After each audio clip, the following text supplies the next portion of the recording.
But the crazy thing is, since January, the surviving flock of almost 400 ostriches, predominantly the older ostriches that likely have immunity already to many illnesses, they have been healthy, asymptomatic, and strong. Just look at this one here. Look at this rooster having a little dance.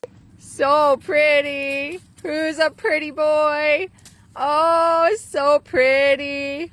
Who's a pretty bird? Pretty birds. Oh, pretty birds. Pretty birds. Happy birds.